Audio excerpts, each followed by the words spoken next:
Assalamualaikum warahmatullahi wabarakatuh. Baiklah, perkenalkan nama saya Muhammad Ramadan Yusril. Nah, pada kesempatan kali ini saya akan memberi penjelasan tentang apakah itu OP.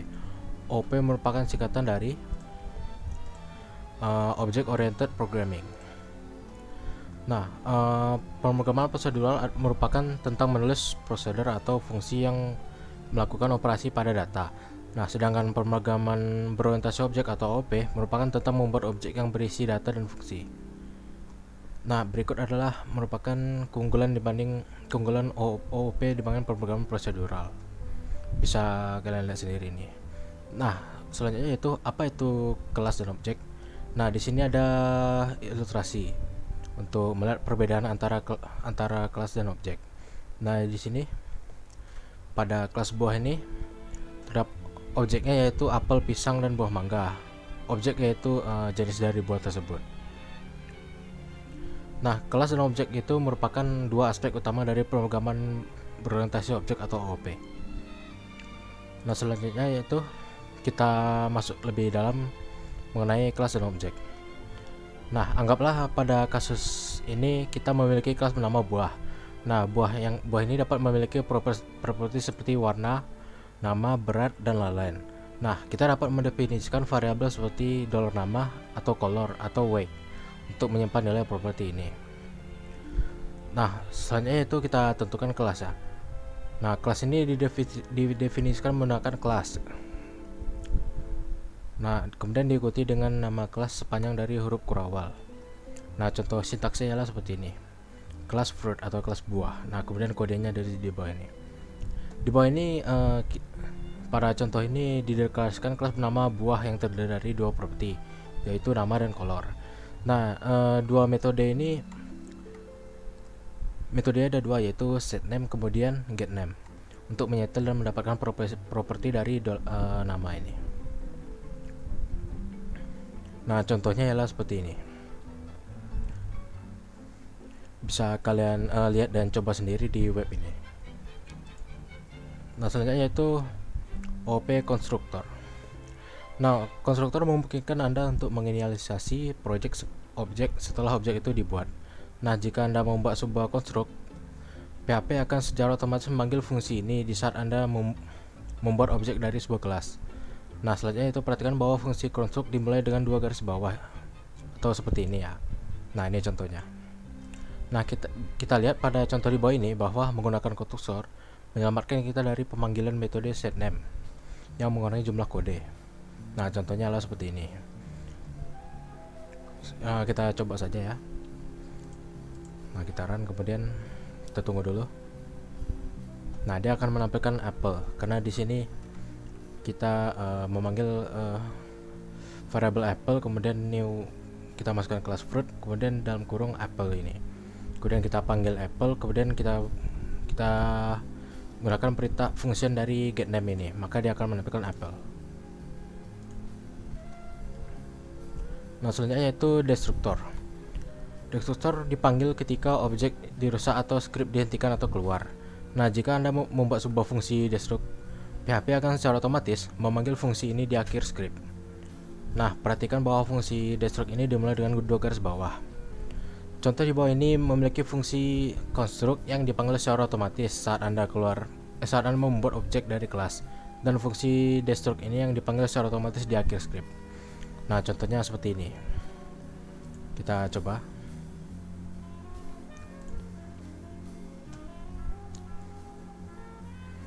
Nah, di sini akan menampilkan the fruit is apple. Nih, dari kode ketika kita menggunakan fungsi destruct, dia akan menampakkan kata the fruit is. Nah, this name. Nah, kemudian ketika kita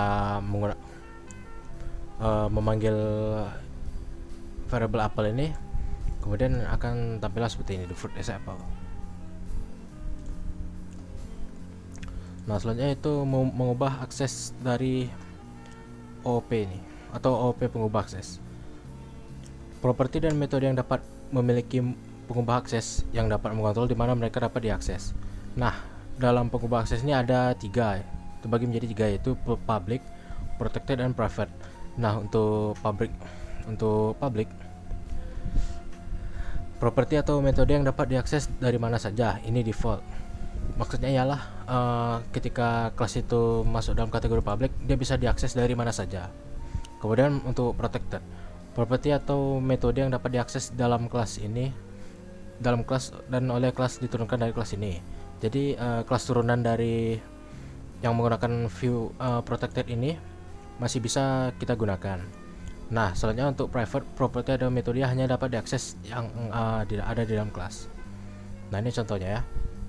Untuk yang default ini langsung aja, ini file bisa digunakan oleh banyak kelas yang lain.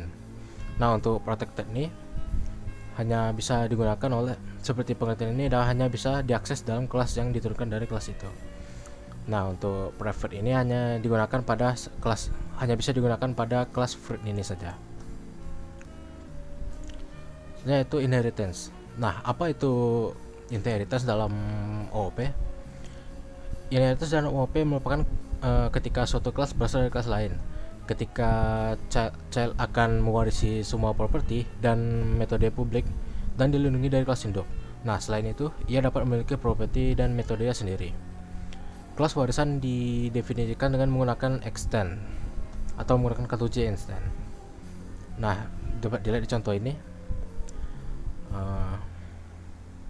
Nah, ini kelas strawberry ini menggunakan fungsi dari kelas fruit ini menggunakan kata fungsi extend. Nah, kita coba. Nah, di sini hasil dari kode ini outputnya akan seperti ini. Nah, setelah itu kelas constant. Nah, pada PHP konstanta tidak dapat diubah setelah dideklarasikan. Nah, untuk konstanta kelas dapat berguna jika Anda perlu mendefinisikan beberapa kata konstanta dalam kelas. Konstanta kelas ini dideklarasikan dalam kelas dengan kata kunci const. Nah, kita bisa mengakses konstanta dari luar kelas menggunakan nama kelas diikuti dengan operator resolusi lingkup titik 2 ini. Diikuti dengan nama konstanta. Contohnya seperti ini. Nah, ini dia. Atau kita bisa mengakses konstanta dari dalam kelas menggunakan self. Nah, contohnya seperti ini. The echo self. Kemudian kita gunakan titik 2 ini. Nah, selanjutnya kita masuk ke abstrak kelas. Nah, apa itu kelas abstrak? Kelas dan metode abstrak merupakan kegiatan kelas induk yang memiliki metode bernama, tetapi membutuhkan kelas anaknya untuk membutuhkan kelas anak atau child kelasnya untuk mengisi tugas. Nah, kelas abstrak ini merupakan kelas yang berisi setidaknya satu metode abstrak. Metode abstrak merupakan metode yang dideklarasikan, tetapi tidak diimplementasikan dalam kode. Kelas atau metode abstrak didefinisikan sebagai dengan kata kunci abstrak. Nah, ini contohnya abstrak class parent class. Nah, saat mewarisi dari kelas abstrak, metode kelas anak harus didefinisikan dengan nama yang sama dan pengubah akses yang sama atau kurang terbatas. Jadi, jika metode abstrak didefinisikan sebagai terproteksi, metode kelas anak harus didefinisikan sebagai terproteksi atau publik, tapi tidak dalam private. Nah, selain itu jenis dan jumlah argumen yang diperlukan harus sama, namun kelas anak mungkin memiliki argumen opsional sebagai tambahan. Jadi ketika kelas anak diwariskan dari kelas abstrak, maka akan memiliki aturan yang berikut ini. Nah, mari kita lihat contohnya. Nah, ini parent class ini menggunakan abstrak kelas car nih kan. Kemudian di chat lain ini terdapat kelas Audi, kemudian kelas Volvo dan Citroen.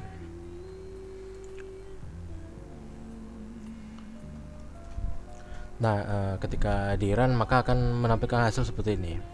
Choose German quality, I'm an Audi.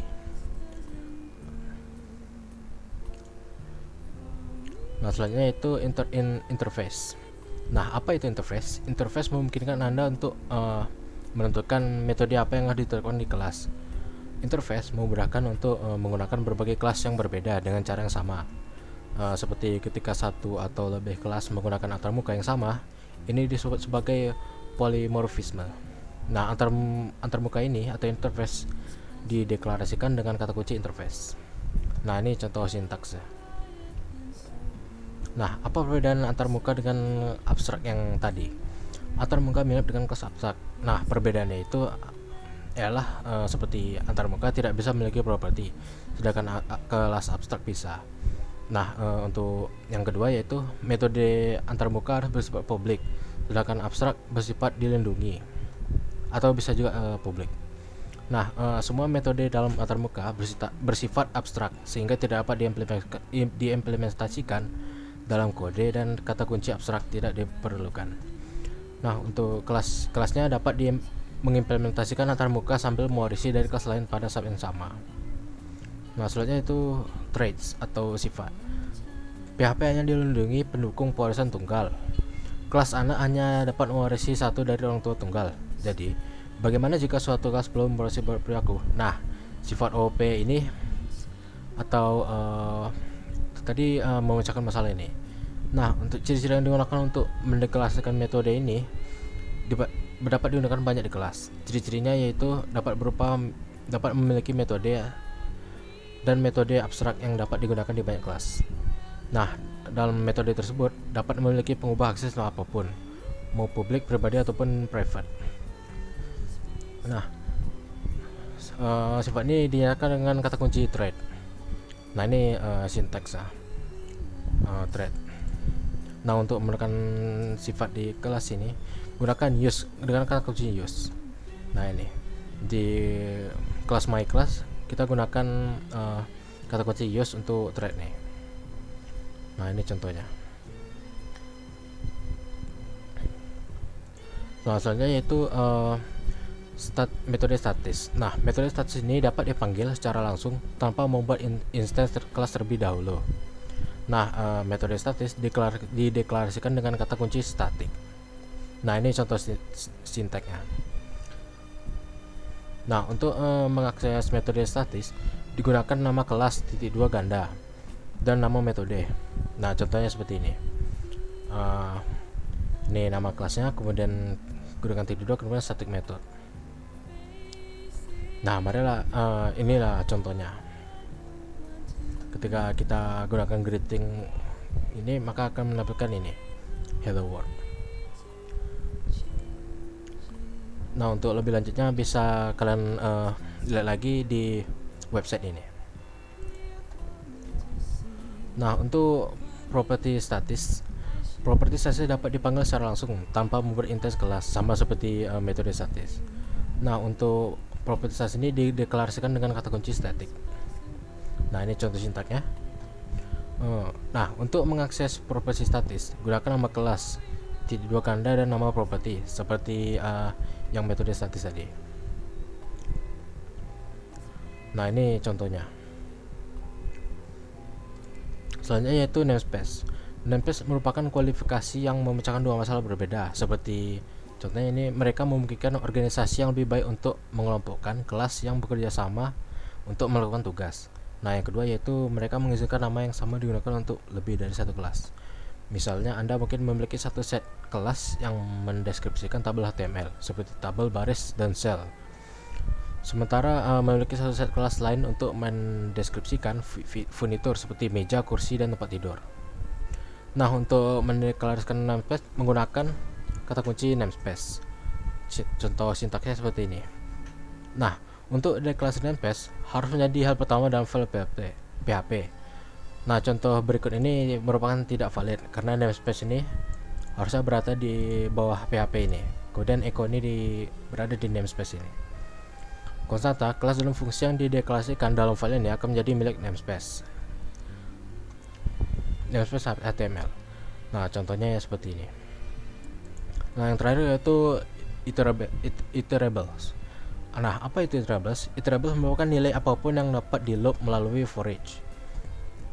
Tipe iterable pseudo diperkenalkan pada PHP versi ke-7.1 dan dapat digunakan sebagai tipe data untuk argumen fungsi dan nilai pengembangan fungsi. Nah, untuk mengeluarkan iterable, kata iterable merupakan kunci yang dapat digunakan sebagai tipe data argumen fungsi atau sebagai tipe pengembangan fungsi. Contohnya seperti ini. Contoh ini menggunakan argumen fungsi yang dapat diubah. Nah ini, kemudian kita kembalikan literable lah.